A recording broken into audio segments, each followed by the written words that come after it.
About anything else other than sources close to me tell me Charles Barkley is playing great golf. I'm playing great, brother. I'm playing really well, Dan. I'm having a lot of fun.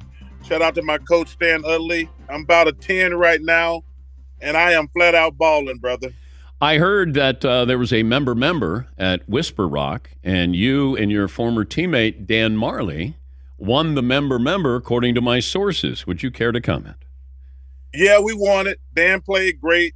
I held on my end of the bargain. I got accused of cheating. Oh, because my official handicap is probably 14. But I'm playing like a 10 right now, Dan. I'm not going to lie. But so with my shots, we ran away with the competition.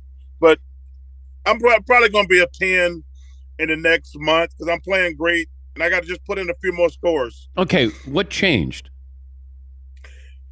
I met Stan about 3 or 4 years ago, and I worked with some of the best teachers in the world. Butch Harmer, Stan, my man Hank Haney. But I started listening to too many people. That's why I lost my swing. And Stan took me on this wing, and man, I listened to him. I don't listen to anybody else about my swing, and the rest is history. But how much of this is mental? How much of it was physical?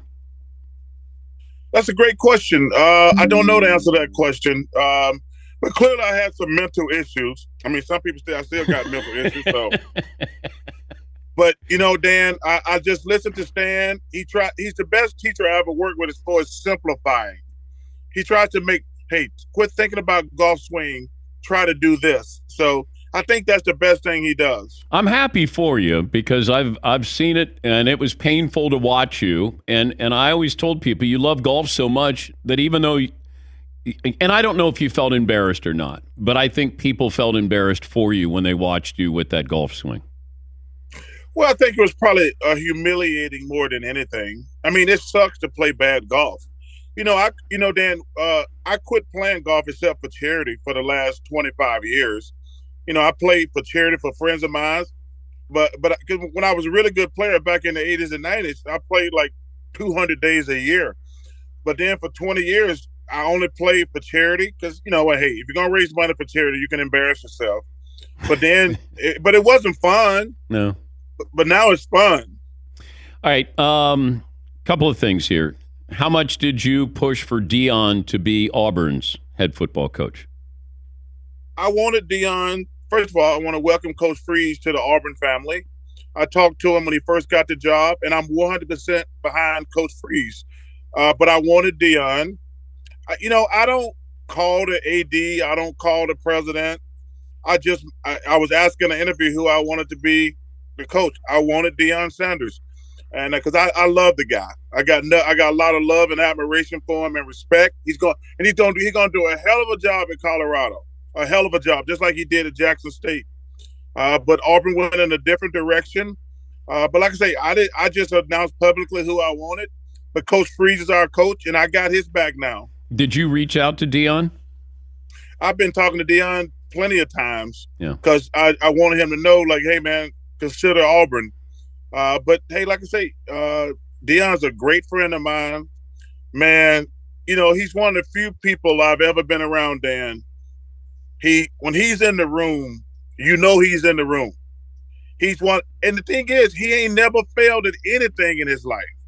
So wherever he went, he was gonna be successful, and he's gonna put a tremendous spotlight on your program. I mean, when a game day went to Jackson, Mississippi. Yeah. I mean, think about listen, I love sports. I've heard Jackson State more in the last 3 years than I heard my first 60 years of life. So, but now he's going to Colorado.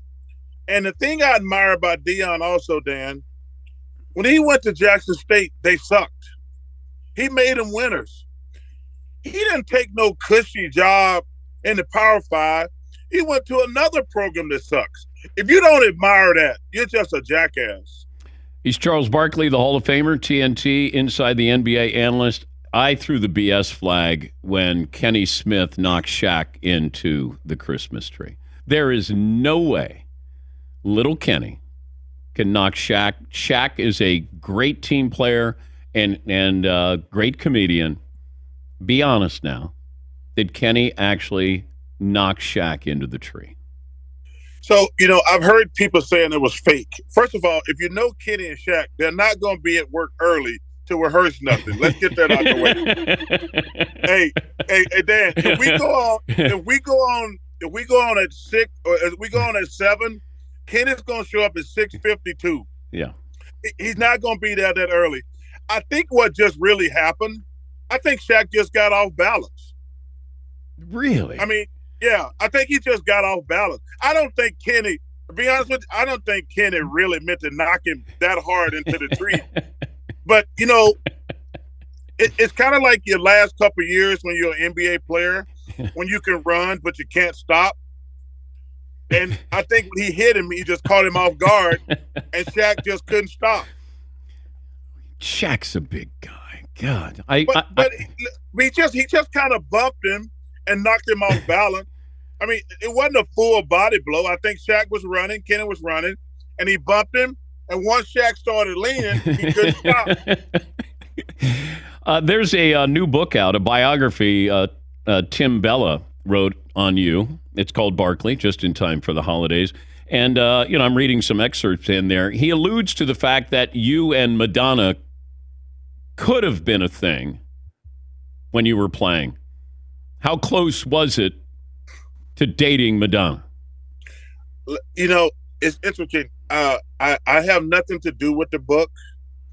I was disappointed that he insinuated that I had something to do with the book, because a couple of my close friends who I know would never talk to him, they sent me the email. He says, Charles is aware of the book, but I have nothing to do with the book.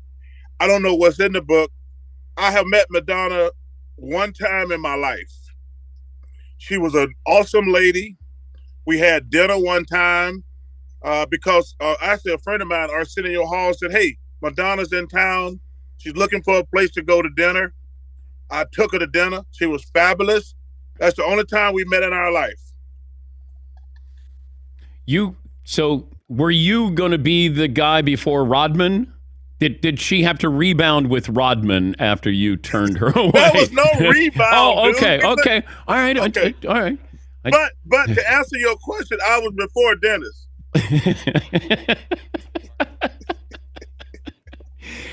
But we went to dinner one time, and that's it. She was awesome, but that's the only time we've ever met.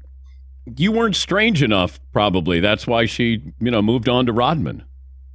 No, the one thing I figured out doing our dinner, because it was like a 2 or 3 hour dinner, and there was a couple other people there. She is normal. She was just doing all that stuff for show. Oh. Which, like most celebrities that I met who are strange, they're not like they are privately. They just have a gig going publicly. Well, Dennis Rodman was that same way. 100%. Dennis is one of my great friends. I love that guy. Dennis is not a strange guy at all. But it's a great show. You think about it. Dennis Rodman was a great defender and a great rebounder. He didn't start making a crap load of money until he started dressing up in dresses and things like wedding dresses. He probably made an extra 10 to 15, because nobody's paying big money to a guy who played defense and rebound, Dan. But when he started dressing up and doing crazy stuff, that's when he became full-blown Dennis Rodman. I mean, think about it. He wasn't full-blown Dennis Rodman when he was with the Detroit Pistons. He was just a heck of a player. And the same thing with the Spurs. When he went to the Bulls and remember he got married and wore a wedding dress? Yeah. That's when that thing fully exploded.